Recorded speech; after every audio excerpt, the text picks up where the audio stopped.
Bonjour les enfants et les grands. Bonjour Kevin. Bonjour Manuel. Bienvenue sur Educatos pour une vidéo spéciale ou... Pas trop spéciale, mais un peu quand même. Un peu quand même. Et oui, car cette vidéo sur les animaux est en lien avec une autre vidéo que nous avons fait précédemment sur le loto sonore. Effectivement. Et on a reçu beaucoup de messages d'enfants et de parents qui demandaient est-ce que vous pouvez aussi signer les animaux qu'on a pu entendre précédemment? Dans le loto sonore du niveau 1. Donc là, nous allons signer ensemble les animaux du loto sonore niveau 1. Formidable. Nous allons commencer par le chien, Kevin. Super. Alors le chien, c'est comme ça. Regardez, on prend sa main là et on fait le chien. Le chien. Ah oui, donc c'est la queue du chien en fait. C'est la queue du chien, tu as raison. Est-ce que tu connais une anecdote intéressante sur les chiens? Alors vas-y. Les chiens, ils ont un flair supérieur 100 000 fois au nôtre. C'est vrai. Et oui, ils reniflent 100 000 fois mieux que les humains. C'est pour ça qu'on s'en sert pour chercher les trésors ou aussi dans les aéroports. Ah oui, dans les aéroports, c'est vrai qu'on les voit souvent avec des... Chercher de la drogue dans les valises. Ouais. Ou aussi sauver les gens dans les avalanches. Ah oui, c'est vrai. Alors maintenant, on va passer aux chats. Oh, les chats. Les chats. Donc les chats, c'est assez facile. Hein. On va rester sur les moyens mnémotechniques assez faciles. Mais oui. Les chats, c'est les moustaches. Donc on prend les 3 doigts de chaque fois et là on fait le chat. Le chat. Mais oui, souvent c'est sur la particularité physique des animaux. Oui, c'est vrai.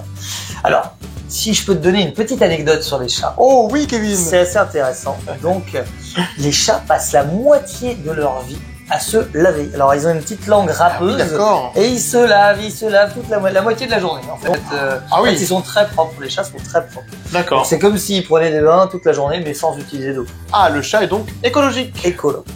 Nous allons poursuivre, Kevin, avec le cochon. Alors, le cochon, on dit les particularités physiques, donc là, les oreilles. Le cochon. Ah oui. Le cochon. Vous voyez? Le cochon. Le cochon. Ah oui, effectivement. Est-ce que tu sais quelque chose sur les cochons, Kevin? Alors, je connais quelque chose sur les cochons, mais c'est peut-être pas la même chose que tu viens de dire. Les cochons sont extrêmement intelligents. Ils peuvent faire des jeux, réaliser des puzzles, un peu comme toi. Bah oui, c'est vrai. Ils sont très très intelligents. Et moi, je connaissais aussi une autre anecdote sur les cochons. Est-ce que je peux me permettre de te la raconter? Mais oui, bien sûr, Kevin. Oui. Alors en fait, vous savez, justement, les cochons ont des très grandes oreilles. Et sauf que justement, elles tombent pas sur le côté, forcément.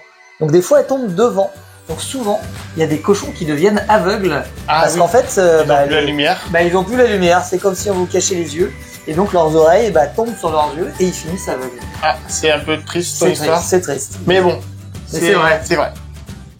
Alors on va passer au serpent. Donc le serpent, en position, le serpent. D'accord. Le serpent. Serpent. Ah oui. Regardez, c'est un petit peu comme les dents. Oui, t'as raison, Kevin. Le serpent. Serpent. C'est un petit moyen mnémotechnique. D'accord. Et si je peux vous donner une petite anecdote. Oui. Le serpent change de peau plusieurs fois par an. Ah oui, d'accord. On appelle ça la mue. Ok. C'est comme si toi, tu t'habillais le matin oui, au travail. Comme moi qui change de vêtements. Voilà, exactement. Quand un enfant grandit, on lui rachète d'autres vêtements plus grands. J'espère que tu te changes plus que 2 fois par an, par contre. Parce que sinon, c'est... Kevin. Ensuite, Kevin, le loup. Alors le loup, on prend la main comme ça, et on fait le museau du loup. Le loup. Le loup. Ah oui, le loup. C'est le loup. C'est le loup. Est-ce que tu sais quelque chose sur les loups, Kevin? Tu veux que je t'en raconte? Ah oui, vas-y. Les loups, ils sont très fidèles, très familles. Ah, ils sont très familles. Ils s'occupent beaucoup de leurs petits. Ils vivent en meute. Ah, les meutes, c'est en famille, quoi. En famille. Alors maintenant, Manuel, on va passer au singe. Alors le singe, regardez, c'est très visuel. On prend ses doigts comme ça. Oui. On les met comme ça. Et là, on fait le singe. Le singe. Sous les aisselles. Le singe. Le singe, d'accord. Voilà, c'est un peu comme quand on mimait... le singe, oui, on voit tout à fait. Voilà, le singe. Voilà, et sur le singe, ce qui est très intéressant, c'est que par exemple, le chimpanzé, ils ont quasiment le même ADN que nous. Ah, mais oui, d'accord. C'est fou, hein. C'est des animaux très intelligents, si tu parlais des cochons. Mais oui. C'est des animaux qui sont capables de fabriquer des outils pour se nourrir et tout, communiquer. Tout à fait, c'est un peu les cousins de l'homme. Exactement. Allez, on poursuit avec le canard, un animal qu'on voit régulièrement lors de nos balades dominicales au bord de l'étang. Ah bah c'est tout à fait ça, j'aurais pas dit mieux. Le canard, donc le bec du canard. Canard. Canard, ah oui d'accord. Canard. Canard. Une anecdote très intéressante sur les canards, c'est qu'ils sont fidèles en amour. ils gardent leur partenaire pour toute leur vie. Ah bah comme les tourterelles alors. Ah, c'est toi qui le dis. Ah oui, oui, c'est moi qui le dis. Ouais. Ah, Mais oui, oui, je crois que c'est comme ça.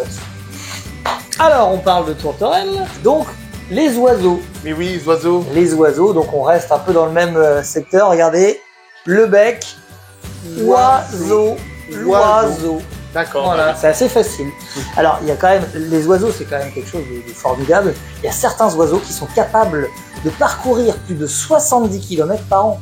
70 000 70 000, j'ai dit quoi? 70. Oh bah 70, oui, c'est un reine Saint-Malo, ça. Bon. Mais comment... Non, non, 70 000. 70 000. 70 000, ce qui fait que ça fait quasiment 2 fois le tour de la Terre. Oh, bah disons, Kevin, c'est impressionnant. C'est très impressionnant. Eh bien, Kevin, j'ai beaucoup apprécié cette vidéo et les anecdotes sur tous les animaux. Oui, oui, oui. Et surtout, cette vidéo, elle est quand même assez complémentaire avec le loto sonore des animaux. Niveau 1. Niveau 1. En tout cas, si cette vidéo vous a plu, vous pouvez...